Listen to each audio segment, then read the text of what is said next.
Hello everybody, welcome to this new API Platform Meetup. Tonight, exceptionally, it's gonna be fully in English because we are very pleased to welcome Matthew Holt from the USA, which is the creator of Caddy Server. First, Kevin Douglas will gonna present us some updates on API Platform, and then Matthew Holt will present us Caddy Server, a fast and powerful web server written in Go. I hope you prepare your drinks. It's gonna start right now. Hi folks, and welcome to this API Platform online meetup. Today, I'm very happy to have Matthew Holt with us. He is the creator of the Caddy web server, and after my talk, he will present this server. So today, I will speak about the new features we introduced in API Platform 2.6. My name is Kevin Douglas. I work at Les-Tilleuls.coop. It means the lime tree in English. I'm the creator of API Platform, but also of the Mercure protocol, a real-time protocol for web applications, and of the Vulkan protocol, an architectural style for web APIs, allowing to preload the relations of the current relations. So it's a tiny protocol that is performance-oriented. I'm also a member of the Symfony core team, and you can follow me on the usual social networks, including Twitter, GitHub, or Mastodon, using my last name as handle. Les-Tilleuls.coop. So it's a professional services company, and we are working around APIs, cloud, PHP, and JavaScript topics. We have a lot of experts in our company. So if you need some development or programmation services around these topics, you can just drop us a mail. What's new in this new version of API Platform? So a lot of work has been done by the community on API Platform 2.6. The previous version, API Platform 2.5, has been released in 2019. And so API Platform 2.6 is more than 1 year of work. And only on the PHP library, there are more than 500 commits that has been contributed by the community. And as you will see in the next few slides, API Platform, it's also a lot of other components written in JavaScript and other languages. And so the commits that have been made on these components are not counted here. So it's a very huge version with a lot of new features in the PHP library, but also on the other part of the framework. One of the main new features, broad architectural change actually in API Platform 2.6 is that now, by default, even if you can choose the architectural styles that you want to follow, by default, API Platform encourages to use the Jamstack architectural style. So basically, it means that you will have a front-end application that will be a static application. So it will be composed only of HTML, JavaScript, and other static files, images and things like that. And actually, this website will be compiled and will be able to be stored in CDN or things like that.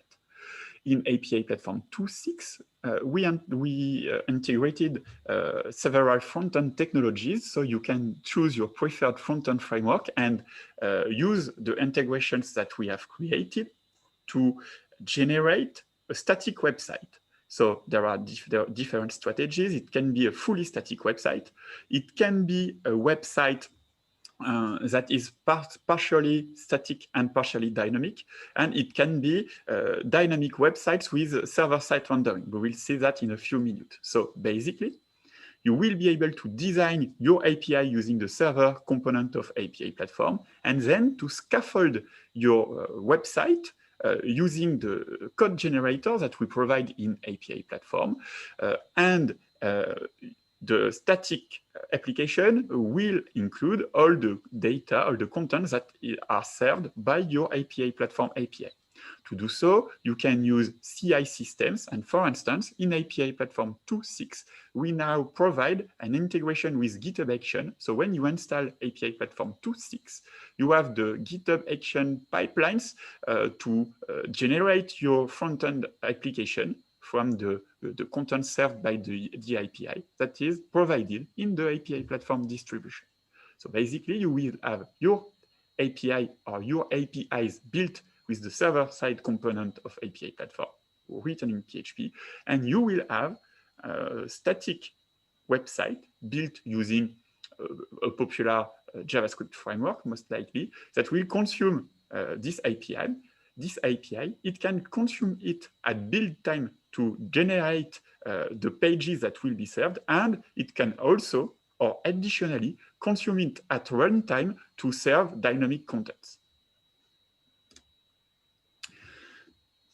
The main tool we worked on to support the Jamstack architecture properly is the API Platform Client Generator. So this tool is a command line tool written in JavaScript that will parse the API documentation exposed by API Platform. It supports the Hydra API format, it's the preferred format, and there is also support for the Open API format, but it's still experimental. Then you can bring skeletons that will be able to use what is described in the API documentation, for instance, all the types and all the URLs, all the relations between the data, all the filters that you can apply on the validation rules. All these things are described in the API documentation. And so the API Platform Client Generator will be able to use this data to scaffold a JavaScript application. To do so, you can plug skeletons, and we have skeletons for a lot of existing technology, including React, Vue, TypeScript to generate TypeScript models, and other things like that for a long time.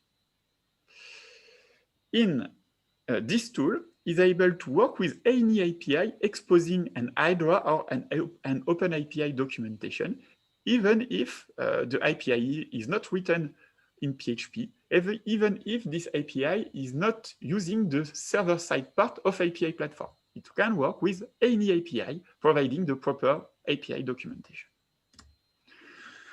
In API Platform 2.6, we added new skeletons to this tool. And especially, we added a skeleton for the Next.js framework, which is a very popular JavaScript framework built on top of React. This skeleton has support for what we call SSG, and SSG means static site generation. So it means that with the GitHub Actions that we provide, you can build a static website that will contain all the pages of the website with data fetched at build time from the API. It also supports server-side rendering. This time, you still have HTML generated server-side, so it's nice for search engines and things like that, but it's dynamic. And you can also mix both strategies. So this new generator that we introduced in API Platform 2.6 replaces the old generator that was using React and Redux. This generator is still available, but by default now, it's the Next.js generator that is used. By default, also, it uses TypeScript, and so it provides a nice type system for JavaScript. And it has a lot of features. This generator scaffolds the standard Next.js application, and you can use all the features provided by this framework. So to execute it, you just have to run this command line tool, and you get a working application with a list with the forms, the delete button, client-side and server-side validation, etc. And it works out of the box. We also created another skeleton for Nuxt.js. Nuxt.js, it's almost the same thing as Next.js, but using the Vue framework, the Vue JavaScript library, instead of using React as in Next.js. So with API Platform 2.6, you have the choice. By default, we ship Next.js. But if you prefer to use the Vue ecosystem, then you can use Nuxt.js, and that works too. We also added a lot of new features in the server-side component of API platform in the PHP library. And especially, we added support for the last version of PHP, PHP 8. So API Platform 2.6 is entirely compatible with PHP 8 and use some of the new features introduced by this new version.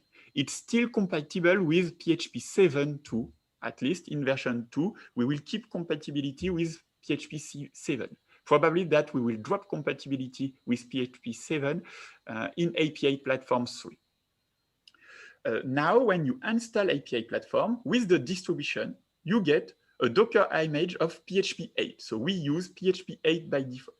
And all annotations provided by API Platform has been replaced by PHP 8 attributes. So we still support annotations for backward compatibility, but by default, we promote the use of annotations, the use of attributes, which are a new native feature of the language. So it looks like this. Now, instead of the hack using the PHP documentation annotation and doctrine annotations, you can use the native feature of the language. So of course, it's cleaner. Another interesting feature is a refactoring of the configuration system. Now, it's easy to configure global defaults that will apply to all resources and all operations that you can do on these resources of the whole project. So it wasn't possible before. It was mandatory to have a specific configuration for every resource class that you expose through the API. It's not the case anymore, and so you can simplify the configuration a lot. So now you can set default options, default settings that will apply to all operations on all resources exposed by the API Platform API in a YAML file. So for instance, here we enable only the GET operations on the API, so it becomes a read-only API for all resources. And we enable the integration with the Mercure protocol, which is a real-time async protocol, allowing the server to push the updates made to the entities to all connected clients using server-sent events. Of course, you can still override the configuration for a specific resource using PHP 8 attributes or annotations like this. And you can override a global configuration or a configuration applied to a specific resource for a specific operation. So for instance, here we set the Mercure support only for the post operation of this resource, on this resource. Another very interesting feature that has been contributed in API Platform 2.6 is access control for properties. So you can, in API Platform, there is a security configuration option allowing to write security rules that will control access to resources. So even in previous version of API Platform, you were able to use the specific expression language integration. So expression language is a Symfony component allowing to write rules like this one, and especially security rules. In this example, only connected users with the admin role are able to access to all the resources. So you can use it now with the new global configuration system. Of course, you can only apply this configuration for a specific resource. So now you will be able to access to the greeting resources only if you are an admin. Other people will get an authorization error from the API. And it's also possible to specify security rules for specific operations. So for instance, here, anonymous users can access to data, create new data, delete new data, but they cannot read this data. Only admins can read this data. And because of these specific rules for specific operations. But until APA Platform 2.6, it wasn't possible to specify that some users with a given role can access to some properties, but not to other properties. It was only a per resource access control mechanism. Now, it's possible to use these security rules on specific properties. In this example, only people with the admin role will be able to access, to see this property. For people who aren't administrators of the application, this property will not be serialized at all. So they will be able to access to this resource, but they will not see this property. It works for read, but it also works for writes. Another big improvement in APA Platform 2.6 is related to OpenAPI. In APA Platform 2.6, Antoine Bluchet refactored the whole OpenAPI subsystem. As you may know, APA Platform is able to automatically generate the OpenAPI documentation corresponding to the API that you create. But sometimes you want to tweak the output of the OpenAPI documentation. For instance, you may want to add the security schemes that are supported by your API. In APA Platform 2.5, where it was mandatory to access to the raw PHP array, and to change this array, it wasn't very convenient. In APA Platform 2.6, there is now an object-oriented API allowing to modify and to create OpenAPI documentations. Actually, this library can even work without the full framework. It's a standalone set of classes that you can use in any project to build an API documentation. And it makes it very easier than before to tweak and to customize the OpenAPI documentation exposed by APA Platform.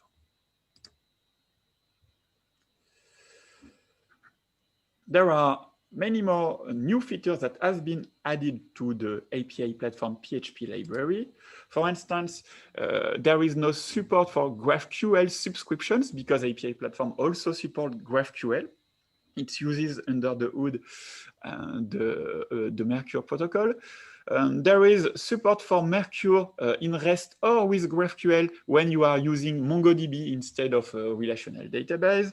There is support for new annotation introduced in the Symfony serializer, including annotations to ignore some properties and annotation to change, to customize the name of a property in the JSON document. There are better support for identifiers and especially compose and complex identifiers. There is a better support for the Vulkan protocol.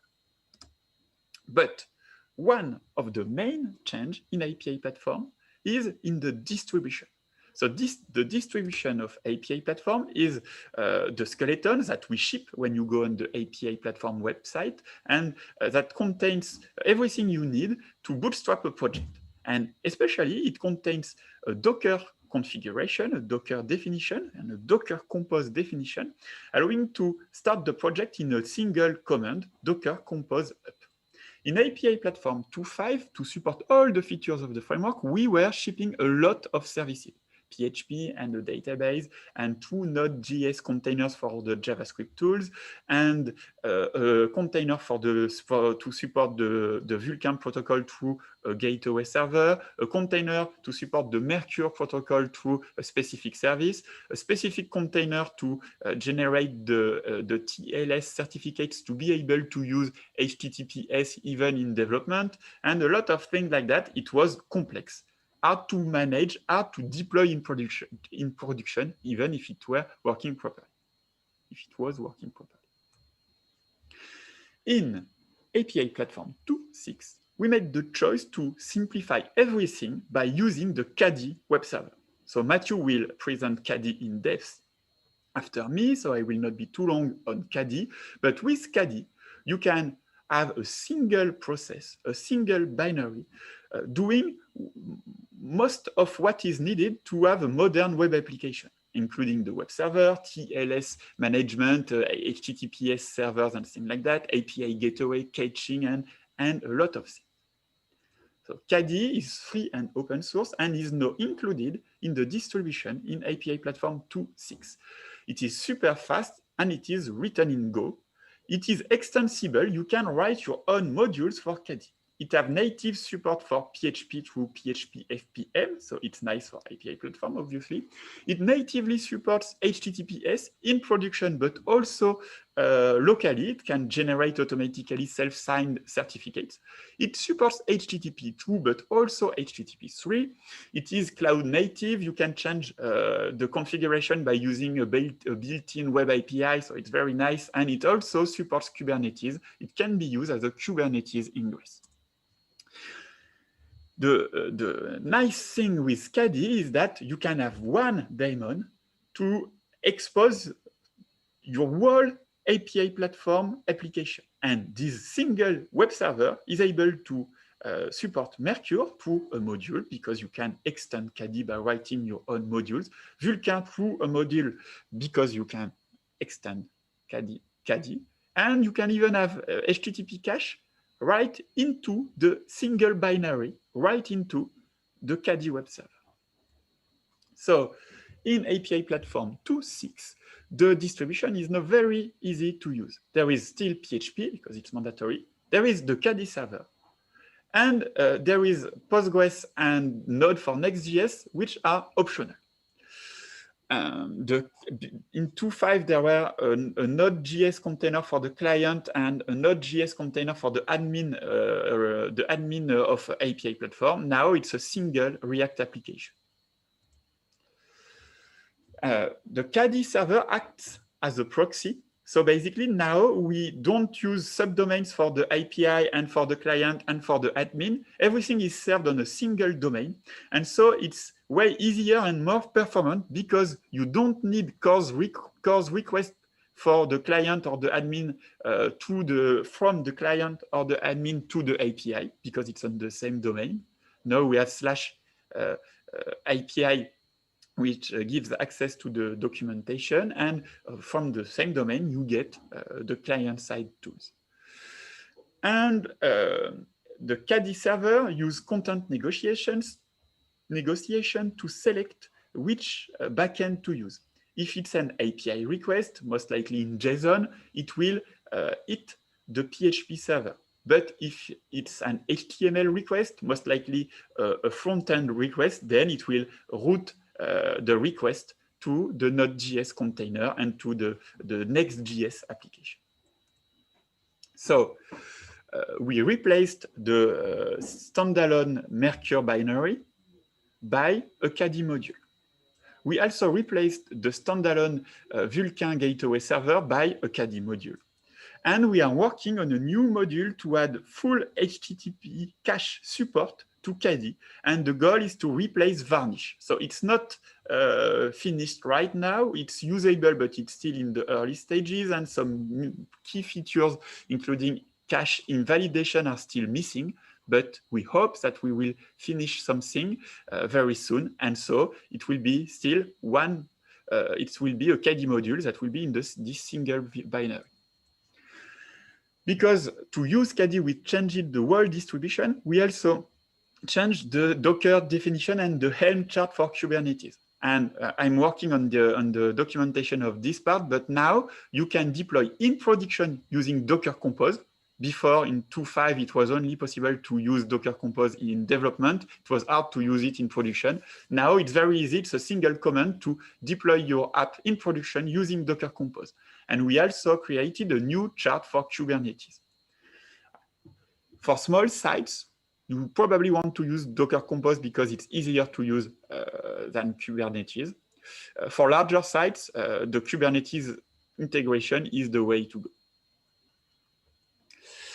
If you only use the PHP library and don't want the Node.js container, don't want a database system, don't want to use things like that, then we also created a new repository called Symfony Docker. and it contains the same KDE-based setup that we have created for API platform, but with support for any PHP application and only for PHP and Symfony. So there is no node containers and things like that. Also, we patched the Flex part of Symfony, and now when you install a library using Symfony and Symfony Flex, Symfony is able to detect the services that are needed by this library and to install the Docker services for you automatically. It will update your Docker compose file, for instance. For instance, let's say that you want to install API platform in an existing Symfony project, or you just want to install the Doctrine ORM, automatically a Postgres service will be added to your Docker Compose file, and everything will be configured automatically. So basically, just with this command, you get a working database system that you can use for development and the proper configuration to use it. Many other services are now supported using this Docker configurator for Symfony Flex. And if you don't want to use Docker at all, that's not a problem. You can still use KDE with all the modules that we added for KDE. You can just go on the KDE website and download KDE download KDE by selecting the modules that we created for API platform, especially the Mercure and the Vulkan module. And you can also build your own binaries by using the xkd command that is provided by the KDE team. We also introduced a new component in API platform 2.6 called the ActivityPub component. So as you may know, I care about an open and decentralized web. And I have a specific talk on this topic that you can find on my website called Save the Web Decentralized, explaining why you should build decentralized web applications. But unfortunately, it's not that easy to do. A common protocol and very popular protocol for decentralized web applications and especially decentralized social networking application is the ActivityPub protocol. It's a recommendation from the W3C, and it's the protocol that is implemented by Mastodon, for instance, but also by PeerTube, Mobilism, and other federated and decentralized web applications. And the main point of ActivityPub is that all the applications supporting implementing this protocol are interoperable and compatible together. So for instance, you can subscribe to a Mastodon account with your PeerTube account. So in API platform 2.6, we added a new component implementing the whole protocol. So it means that you can turn any existing PHP or Symfony or API application in a one implementing the ActivityPub protocol and, for instance, compatible with Mastodon just by installing this protocol. So you can take a look at it on our GitHub repository. It's API platform on GitHub/ActivityPub. Also, we announced API platform version 3. So API platform version 3 will be released this year, and it will be API platform 2.7, the next version, without the backward compatibility part. So it means that API platform 2.7 will be backward compatible with API platform 2.6 and will contain all the features that will be in API platform 3. But API platform 3 will be the same thing, but without the backward compatibility with API platform 2. The goal is to remove the old code, the legacy code that we have in the code base to simplify it and to make the maintenance easier. This project will most likely be PHP 8 only. We are working on a new configuration system, an improved configuration system that will be closer to the REST architecture than the current one, and that will make resources first-class citizens. One last thing, I want to thank all the API platform community, because this version has been made possible only because many people contributed code, documentation, and many things to the API platform project. So thank you to all the contributors, code contributors, but also contributors doing other things on the framework. So thank you. It's very important for us. The main part of the API platform project is its community, and it's why this framework is so useful and popular. It's because people work on it. So to thank all these people, we now promote all contributors of API platform on the website. So there is a list of contributors and a specific page for every contributor of the project, regardless of its code contributions or documentation contribution, for instance. For the Oktoberfest, we also created nice t-shirts, as you can see. So if you are an API platform contributor and made PRs during the Oktoberfest, drop us a mail to get your free t-shirt. One more thing, I'm very happy to announce the first physical API platform conference. This conference will be in Lille in September. It will be a physical event, so we will see how it will work with the COVID situation, but we are very confident that we will be able to make this event. So go on the apiplatform.com/con website and you will see the announcement of this conference and some details. We will announce the lineup very soon. So I will be very happy to see you physically and to invite you to this API platform conference that will be in Lille in September. So be there and you can already buy the tickets. In case you cannot go, in the case where you cannot go in Lille, the event will be broadcasted online too. So it's also possible to register to the conference online. So thank you very much. And now it will be Matt Holt that will speak about the Caddy web server. See you in Lille.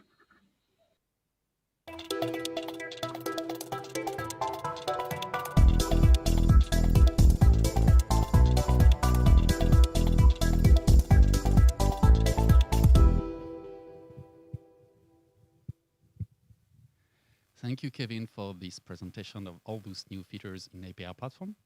Let's make 5-minute breaks, and then we're going to continue with Matthew.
All right, welcome to this introduction to a better web server. First, thank you to API Platform for hosting this event and for letting me use English, the only language I know better than Go.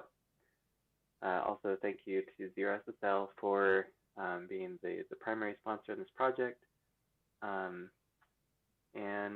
yeah, so my name is Matt Holt, and I wrote the Caddy web server. It began in 2014 during the thick of my undergraduate CS degree at BYU, where I was constantly making little websites for school, work, and for fun.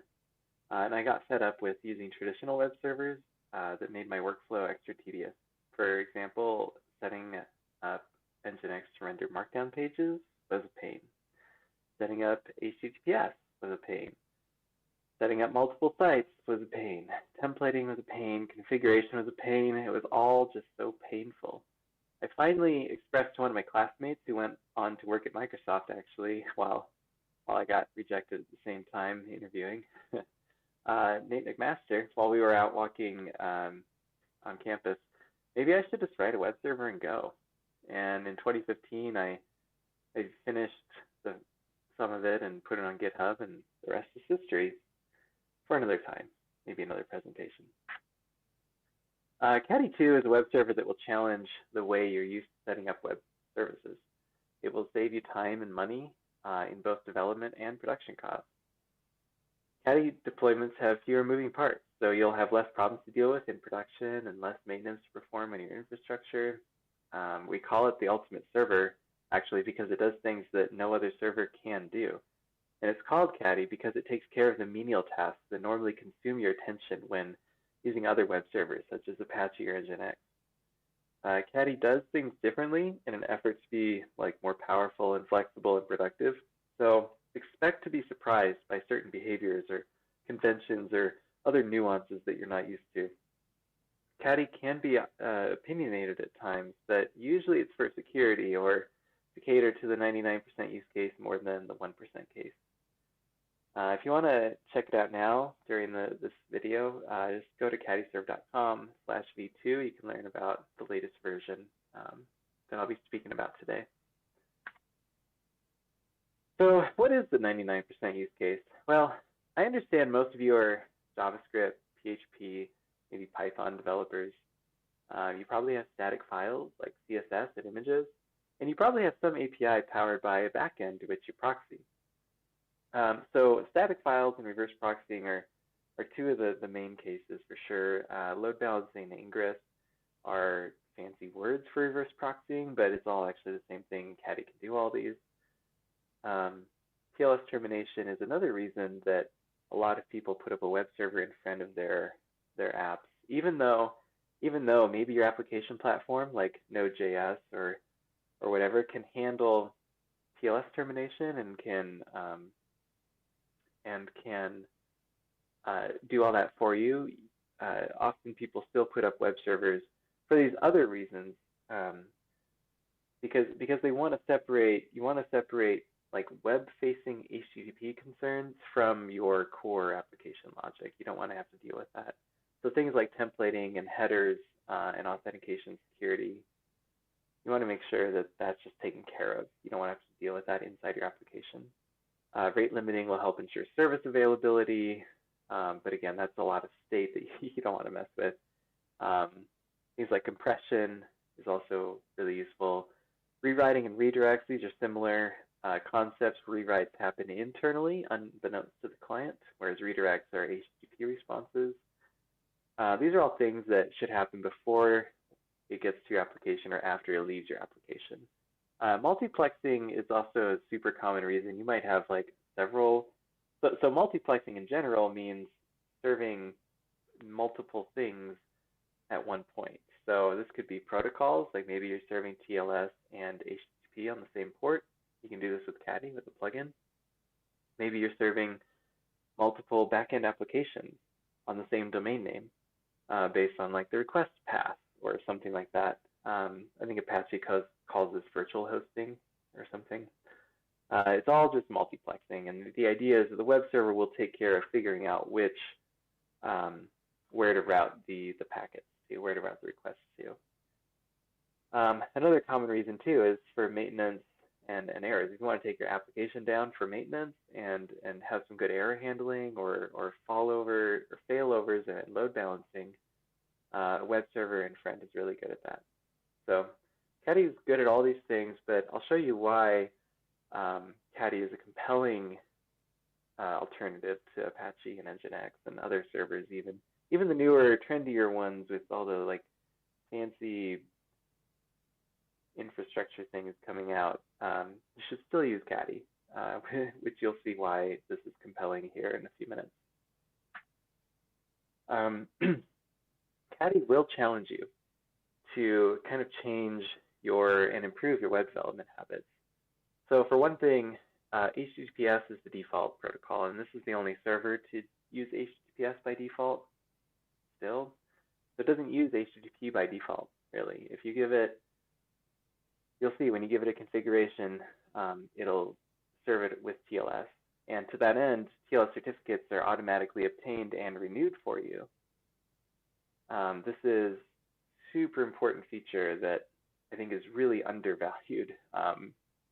And you'll see why it really is a game changer. You don't need other external commands like cron jobs and certbot and other scripts or utilities. It's all just baked into the web server, and you won't have to think about it. Most of you won't even have to look at certificates or worry about them. Another huge compelling reason to use Caddy over other servers is because Go, the language Go, gives you more memory safety than C or C++ does. So you might remember several years ago the Heartbleed vulnerability, the famous exploit where the vast majority of web servers on the internet were leaking their private keys because there was a bug in some C library, OpenSSL, that would leak the private key.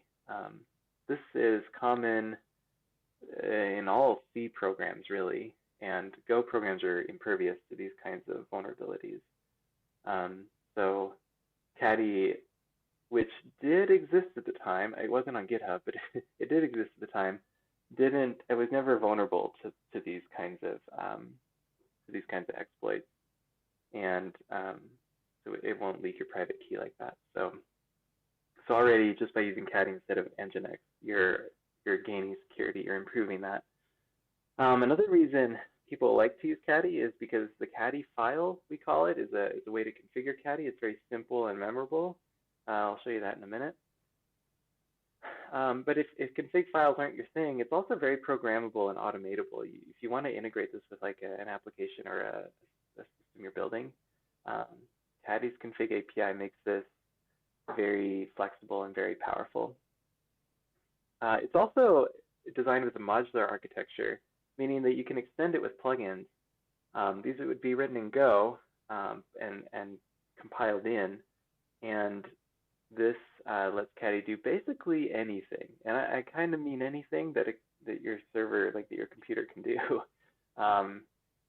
And related to that is all of Caddy deployments are static binaries. It's literally just a single executable file. And so you don't have to worry, you don't have to use like a package manager to install them. You don't have to worry about versions of things.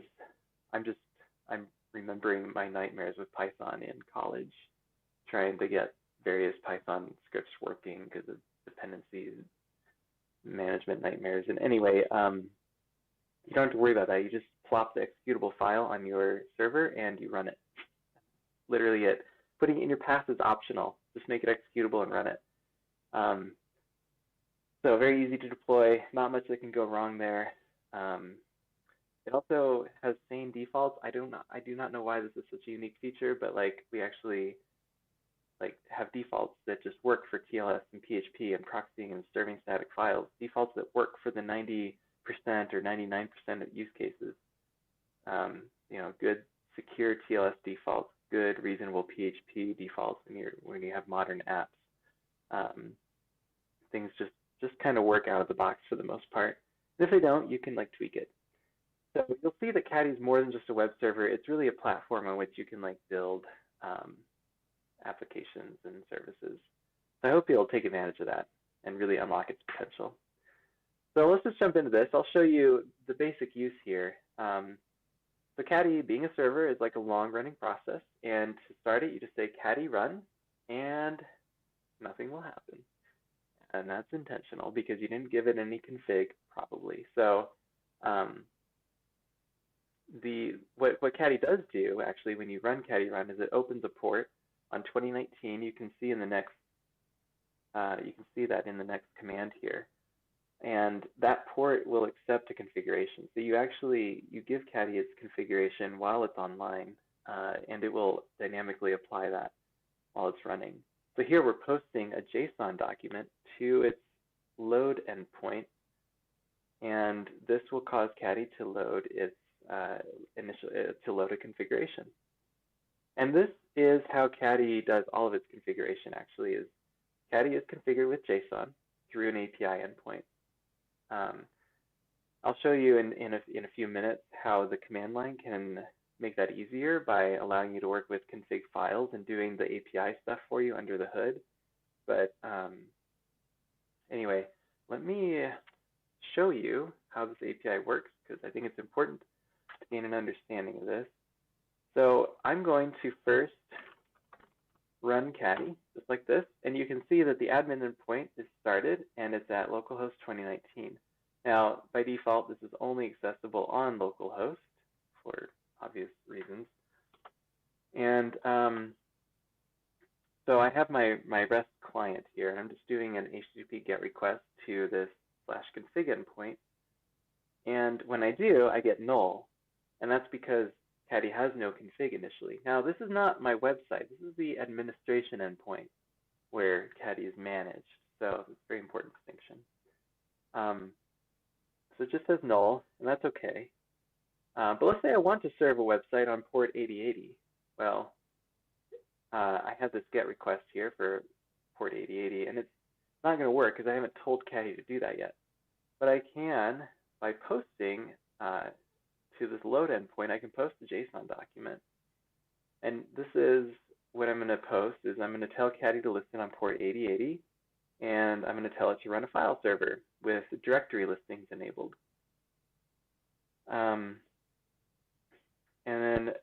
And this ID thing, I don't know if I need to get into this right now. This is just a convenience thing. If you want to later access just this part of the configuration right here more directly, more easily than going through this entire path, you can. The ID thing is just for config management. I'll show you that later. So anyway, I have this JSON document. I'm going to post it, and I just get 200 OK back. Now, if I look at the logs here from Caddy, it logs this request, actually the GET and the POST, and you can see that it autosaves the config. First of all, that's actually useful. Since these are online config updates, it autosaves it so that you can resume them later. And then it loaded the config. So that's great. Let's go back and try it. Let's try loading my site at port 8080. And voila, you can see I have a directory listing with one file. And it's a fully functional file server, so I can actually, like, if I request just that file, ta-da, the Korok seed is happy that I found it. And then if I go back, I can actually get Caddy's config, and you can see there's the config I posted. So I can see what its current config is as well. Now that's all fine and good. But let's suppose I want to make a change. Let's suppose that I want to change it to port 8081. Well, I can do that without having to post the entire config body, which I could do, but I can also just tell it to change just this port. And you'll see that there's a path that is constructed to that value. It's apps, HTTP servers, example, listen. And then it's the 0th, the first address in that array. So I can make a request, a patch request, that uses this config path, where I'm going to change that string to 8081 and send that. And you can see that that was successful. So now, if I get the config again, this 8080 should change to 8081. And you'll see that if I try the server, try to load that file on 8080, it doesn't work because I changed it to 8081. So anyway, you have this API that lets you do all these online config updates. It's really cool. If I want to access just that file server's configuration using that ID that I showed you earlier, I can also just do this, and voila. So I don't need to, like, the path to this object is irrelevant, basically. So that can be really handy too. Kind of like a bookmark. And then when I'm done, I can either unload or stop the server completely. And if you go back here, you can see that the admin endpoint shut down the server. So anyway, the API is really cool, very, very intuitive and flexible. And now you don't always have to use the API. You can use config files, but like I was saying, you can say caddy run, and then with the config flag, you can pass in the name of a config file, and caddy will do the API stuff for you. So this will run caddy with a caddy.json config right away when it starts. Or if you don't like writing JSON, we have these things called config adapters, and this is really cool because we've kind of solved the problem with the whole config format war. Like, it doesn't matter now. If you don't like writing JSON, then a lot of people like writing caddy files, which I'll show you why in a minute. So you can give it a caddy file, and caddy's smart enough in the case of a caddy file format to know what it is and to adapt it to JSON for you. And so this is kind of a new concept, I guess, is that you can actually write your config in anything, and if there's a config adapter for it, it will just convert it to JSON for you. So if you have an Nginx config and you want to run caddy, you can say caddy run, give it your Nginx config, and then just tell it to use the Nginx adapter, like this third command here, and it will run caddy with your Nginx config. That's kind of cool. And if you don't want to use any of those, you have your choice of, we actually already have adapters for YAML, if you hate your life, TOML, JSON variants, Q, HCL, and you can have others. As long as it converts its input to caddy JSON, then it's a config adapter. So yeah, write your config however you want. If you don't want to use config files, use the API. Anyway, it's really flexible like that. So this config JSON, though, let's look at it here, though, because it's important to know that the caddy actually only does a couple of very core central things. So caddy's config JSON has 4 keys. You can see admin, which configures caddy's administration endpoint and other things related to the process itself. Logging, which obviously configures logging. Storage tells caddy where, how to store stateful assets like TLS certificates and other like long-term things. And then apps is kind of the meat and potatoes of what caddy does. It's what caddy is actually, it's like why you're running caddy. So an app would be like the HTTP server or TLS stuff. There are a variety of apps available, and caddy is more than just an HTTP server, so I'll show you that. And in fact, because there are different ways to satisfy different properties of the config, this is caddy's modular architecture. So for example, there are different ways to do storage, right? Like the default way to store things is typically in the file system, the local disk. And in caddy's default is a folder on disk. But you could store things other ways, like you could store things in a database, like a SQL database or a Redis database. Or you might store things in the cloud, like on S3 or some other online storage. And so that's why storage is modular. You can actually put any, in the place of this green text, you could put any config for a storage module there. Similar with apps, there are a variety of things caddy can do. So in red, we have the app name, the module name, and then in the green, we have the actual, where the module config would go. So I'll show you that in a minute, but basically all caddy knows how to do is start and stop apps when the config is loaded and unloaded. It knows how to load storage modules, like that's it. It doesn't actually know how the storage works. It doesn't know what the apps actually do. It just starts them and stops them. So this is what Caddy does at its core, is just manage configuration like this. Now, if we expand out this config a little bit, I'll show you one that just configures some apps. Well, one app, the HTTP app. This is a valid config. You saw something similar in the API demo a minute ago. Here we're defining HTTP servers. We've defined one anyway, called example. And all it does is listen on port 80. So in green is the HTTP app modules configuration.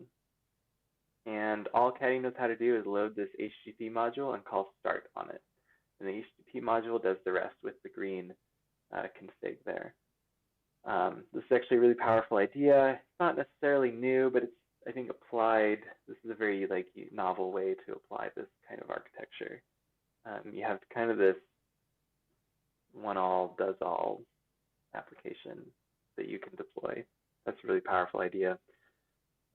I'm actually running a few instances of Caddy where, because of app modules and various plugins, I have one single static binary that it's doing like 10 things, but it's all doing them really well, and it's super easy to manage because it's just a single JSON document, and I can reconfigure it all on the fly, and I don't have to remember how all these different tools and programs work and updating them all. It's just all so self-contained, and it's awesome. So anyway, so yeah, this just opens a server on port 80, and it just responds as 200 OK. It doesn't do anything, but it opens a port. We can expand this though and do something useful. And so here we have a server listening on port 443 this time, and we've defined an HTTP route. And it has, so routes are defined by matchers and handlers. Matchers define the class of requests that the route applies to, and handle defines the handlers, or like middleware, so to speak, that are how the request is actually handled. So in this case, on port 443, we are matching all requests that have a host of example.com. And for all of those, we're saying, hey, run a file server. And they're rooted out of this directory var dub. And then there's this placeholder for the request host. The placeholder is like a variable in like Nginx. So it's just a little different in Caddy. It's just named differently. So these curly braces are the placeholder. Now in this case, the example with the placeholder is a little, it's contrived because it's always going to be example.com. But the idea is, I just wanted to show you that. So in red text, you can see we actually have some module names, host and file server. So there are different ways to match requests, right? So that's why these are modules. You can match on the request host, you can match on the path, you can match on the remote IP address or the method, or headers, whatever else. Like there's so many ways to match requests. In Nginx, you might be familiar with like location blocks. That's kind of like a matcher, but they're kind of limited to just the path, I think, and like the query, like the URI. You can, I think, do some hacks for a few other things, but in Caddy, this is very first class, like very much more intuitive, I think, way more powerful. Yeah, very, very cool. And then handlers, obviously, there are different kinds of handlers. So file server is one, reverse proxy is another, header is another, encode is another that will like do compression. There's a bunch of different handlers. So the matcher module is in yellow and the handler module is in green. And yeah. Now a lot of people, oh, actually, I should mention too, this config is all you need. This will serve your site over HTTPS. Because you have a host matcher for example.com, Caddy's like, oh, hey, you have, well, the HTTP module is like, you have a site that's matching on example.com. Well, therefore, that domain is probably pointed to the server. Therefore, I can get a certificate for it and serve it over HTTPS. So it will actually get a certificate for example.com for you and use it on this port. You don't have to think about it or do anything. That is actually an amazing experience. So if you haven't experienced that yet, you should really try Caddy. So another thing too is that yes, this is JSON. This is a little tedious to write by hand. you have extreme control and flexibility over your server this way. These are like the actual, this is kind of a one-to-one mapping of the actual data structures in memory when the server is running. You have a lot of control over that. But if you don't need that much control and don't want it to be this like verbose, which by the way, this is great when you're automating and integrating with applications and stuff, but when you're writing stuff by hand, you can use the caddy file. I'll show you an equivalent caddy file for this config, and this is it. It's actually funny, you don't even need a caddy file for a simple file server. You can actually just run caddy file server command and it will run a file server. But I'll show you the caddy file here just for illustration purposes. The first line of the caddy file is always just your site name, so example.com in this case. You hit enter, and then and then it's just directives, how you want your site to work. So in this case, we're defining a route. We're rooting this site in var www, and then we have the host placeholder here in green. That's kind of a caddy file shorthand for the one we saw earlier, which was http.request.host. This is just a shorter variant that you can use in the caddy file. Again, not super useful in this example, but just wanted to show you that. And then we're enabling the file server. So a couple simple, really intuitive lines, and voila, you have your site up and running. And yes, this will serve your site over HTTPS with a certificate from Let's Encrypt or Zero SSL.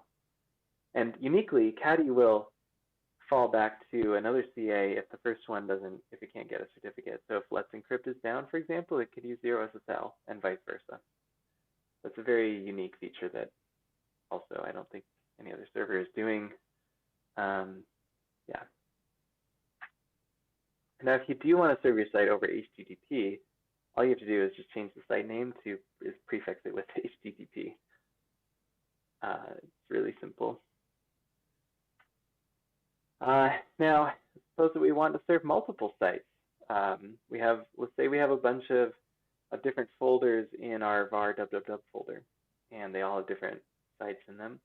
Well, easy enough. We just add the site names to the first line.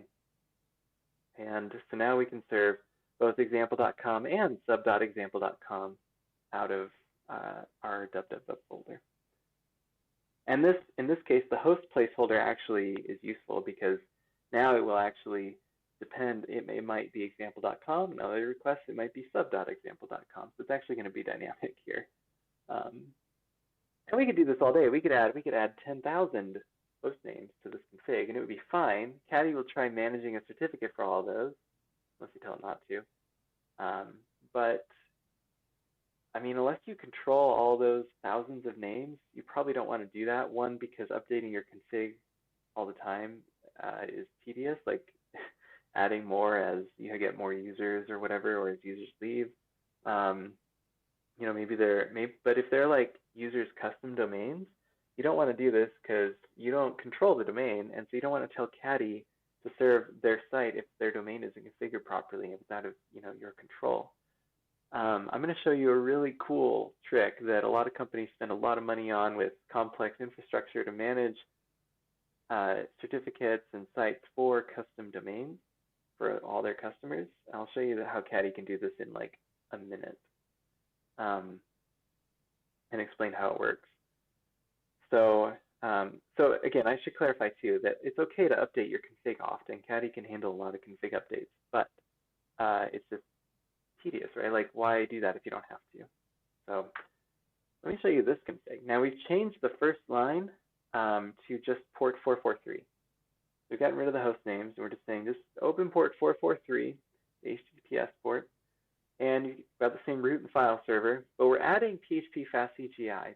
Now this directive it's actually a reverse, the documentation will show you, it expands out to a full like reverse proxy directive that's specially configured to use a fast CGI transport with presets for PHP. It's like a very specific directive, a very specific reverse proxy case, but it works for almost all modern PHP apps, just kind of out of the box. You can tweak it a little bit if you need to for your specific app, but this will basically reverse proxy to the port 9000 and where your PHP FPM is running. So I just wanted to show you that. That's really useful for a lot of like WordPress sites and other like PHP stuff. Okay, but what I really wanted to show you here was this TLS directive. We're enabling what's called on-demand TLS. So even though we haven't given Caddy any host names in its config, we're telling it to manage TLS on demand. So what this means is when a client makes a connection to your server and the client sends, hey, I'm trying to connect to example.com, server will be like, oh, I don't have a certificate for this. Hang on a second. It'll hold that connection open while it gets a certificate for that domain name. And if it succeeds, it should only take a few seconds. And then it will install and serve that certificate to the client right away during the first handshake that needs it. And only that one handshake is delayed. After that, it's instant, of course, because it already has the certificate. So on-demand TLS is really cool because now you can just turn this on, and and then you have 10,000 customers sign up, and all they have to do is at their leisure, they point their domain name to your server, and voila, they're using their custom domain. Because when Caddy first starts seeing requests come in or connections come in for that domain name, it will just attempt to manage the certificate for them, and it will delete expired ones after they fade out of use. So really useful feature. Now, I commented this is insecure for production. I did that because someone could abuse this by setting up domain names to point to your server and then just like hammer your server with a bunch of names that and maybe fill up your disk space or like use up your quota, like your bandwidth quota or whatever. So you want to be able to restrict which domain names Caddy's Lab gets certificates for on demand. So I'll show you that in the next slide. So here we have a Caddy file where at the top of the Caddy file, we have what's called a global options block. This is where you put settings that don't really apply to a specific site. It's just kind of global options, global configuration. And so we're just telling it for on-demand TLS that it needs to ask this particular endpoint whether it can get a certificate, whether it's authorized to do that. So you'll see that the site block is basically the same. We still have on-demand enabled and everything. We just added the global option block, and we have our check.php script that, as an example here, that it will get a request to that file and with a domain name in the query string, and we just probably check our database and see if it's a domain name we recognize from one of our customers, and if so, we return 200 OK, and Caddy will be allowed to get a certificate. Otherwise, it will not get a certificate. So this will prevent abuse. So this file, this like 10 lines or whatever, is your complete production-ready, like practically infinitely scaling custom domains website, your SaaS business, right? Like you don't have to think about it. We do have singular Caddy instances that are serving tens of thousands of sites this way. Yeah, you don't have to worry about certificates. Cool. One more example here is local HTTPS. And this, notice that the site name is localhost. It's not a real domain name. It's a host name, a local host name. So Caddy, for like IP addresses and local host names, things that it can't get a publicly trusted certificate for, it will use its own internal certificate authority and serve those over HTTPS using signed by itself, basically. But the cool thing is that it actually automatically installs its root certificate into your system trust store. So the first time you run Caddy with this config, you need to type your password.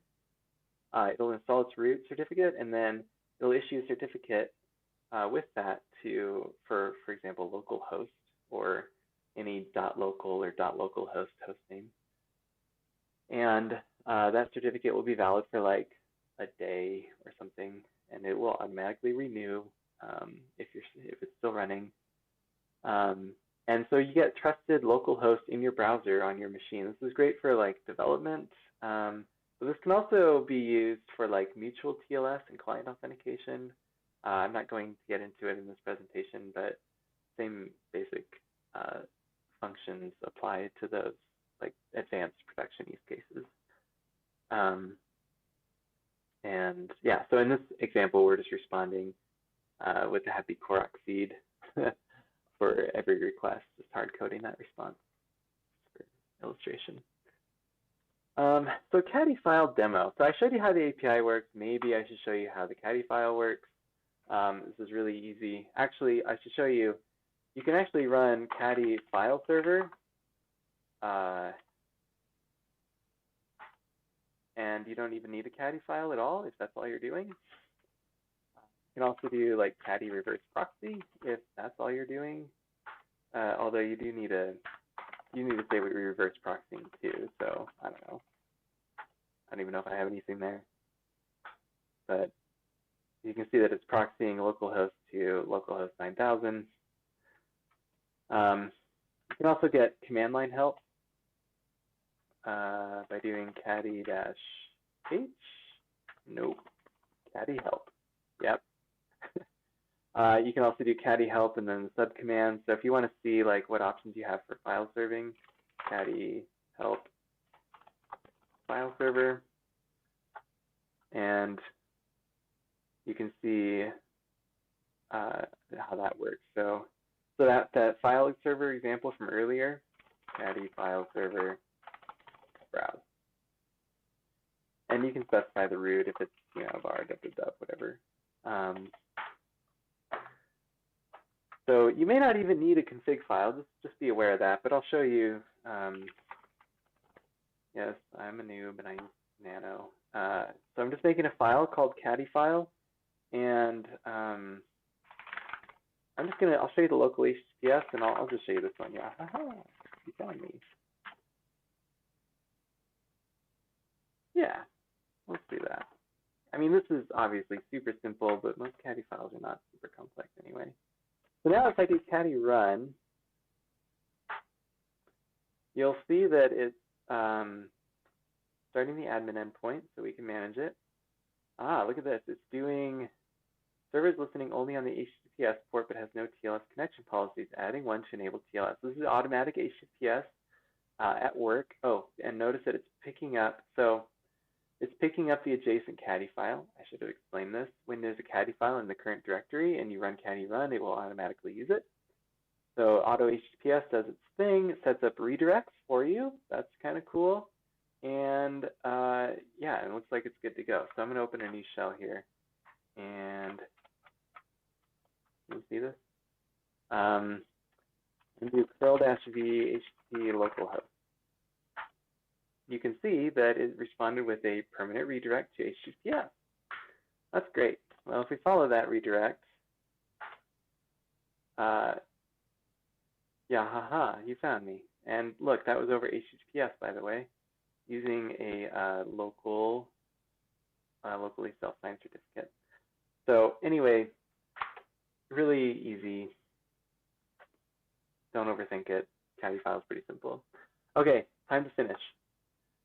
I do want to mention that a lot of people recommend Caddy for how easy or simple it is to use. It's really common for like 600 lines of nginx config to turn into just 100 lines or less of Caddy config that even does more for you. And yes, you can stand up production sites with just a few intuitive lines of configuration with Caddy. But in order for those few lines to make any sense, like you still have to know how Caddy works. You still need to like go through the documentation, which I'll show you in a second. You still need to know how the internet works, how your computer works. And I say this not to, no insults here or anything, but we do get a lot of questions on the forum, and it really, oftentimes the problems have nothing to do with Caddy. They often are related to like network misconfigurations and just like people not knowing how the internet works, how their computer works. And we're happy to help with that. It just, they get mad at the software though. They get mad at Caddy because it's not working. It's like, well, it's actually doing its job, but there's a lot of pieces here to make this work. I mean, you need to understand how DNS and IP and HTTP and TLS and systemd and firewalls and CDNs and PKI, cloud services, like how you need to know how they all work before Caddy will be able to do its job. Most of the problems end up being DNS config, systemd units, Docker, maybe like port forwarding. So routing network. I think those are the big offenders anyway. So most of you probably know how your computer works, how the internet works, and if so, you should help out on our forums. We really need more helpers. And anyway, the shorter Caddy files, like they're great, but the underlying JSON is really like much clearer as to what's going on. So just be aware of that. I should show you the documentation really quick. If you go to Caddy's website, this is the V2 page where you can see, you know, here's a demo that I basically showed you already. You can learn about V2, like why it's so cool. Actually, I've showed you a lot of this already. I'm just proud of this page. How's that? Anyway, go to documentation, and you can see Caddy welcomes you. I recommend, once you've installed Caddy, so over here, go to install. You can see the easiest way is just to get a static binary. You can just download releases from GitHub, which that works just by, if you go down here to assets, you can just download the one for your platform. And then run it, or you can use our download page. Our download page is really cool because you can choose your platform, and we have a lot of options because Go is awesome. And you can just click which plugins you want, which features you need, really. Some really cool stuff here. Yeah, I don't know. And then all you do is click download, and our build server will generate a build for you. Give it a minute or so. But you can download your custom build. You can even choose plugin versions by typing them in here, you know, or whatever. I don't know. So the download page is really cool. There are also packages that we maintain for various platforms if you're into that. We also show you how to manually install it as a Linux service. Just our documentation, we try really hard to make it good. So do give it a read. It's open source. You can contribute if you don't understand something or don't like the way something is written. I do recommend that everyone go through the Getting Started guide. This is very important to understand no matter how experienced you are. I already showed you some of it, but you should go through it. Refer to the command line reference and the API reference if you're using those. Caddy file, I highly recommend learning the Caddy file concepts. This shows you a visual structure. It helps you understand how the Caddy file works. What conventions it has, placeholders you can use. Very important to understand some of that, along with all the directives that you have at your disposal and matchers, all the ways that you can match requests, and then all the global options. Like anyway, you just need to know this stuff. Finally, I should show you the JSON config. If you plan to use that, you should at least understand it and explore it a little bit, but we have this cool auto-generated JSON, this documentation backend that I wrote, generates it from the code, and you can see what each piece of JSON does and what modules fit in there. And you can explore each, this is the HTTP module. There's a lot of stuff. And, you scroll down and you can see all the placeholders and all the fields and all possible values and how they all work. It's all in the documentation, I think. But again, this is open source, and if we've missed something, then you should file like some sort of pull request or an issue. The automatic HTTPS page is very important to understand because it's a new technology that, it just isn't very widely used yet for some reason. And then also we explain how to write plugins for Caddy if you want that. So we do try hard to make our documentation good. I recommend giving it a try. We're also very good about closing issues with our project. Caddy has hundreds of thousands of users, probably over 100,000, and we have less than 100 open issues. The light blue color you see here are feature requests. The red is bug reports, and the loops on the bottom represent how long bugs or the issues are open for. You can see that we actually close bugs pretty quickly usually, and most of the feature requests, they're not a high priority, but like anyone can implement them as plugins anyway.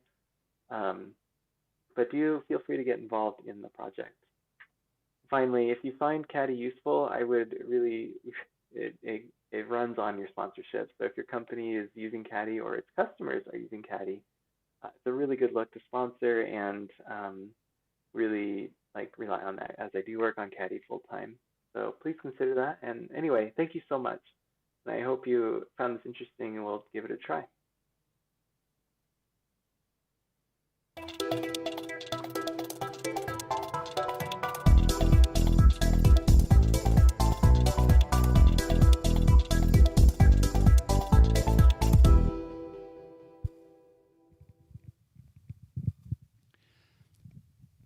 That's all, folks, for tonight. I hope you enjoy the conferences with Caddy and APR Platform. I think they were more interesting than the Prime Minister conference for tonight. We hope to see you, a lot of you, on September for the APR Platform conference, and I wish you a good evening.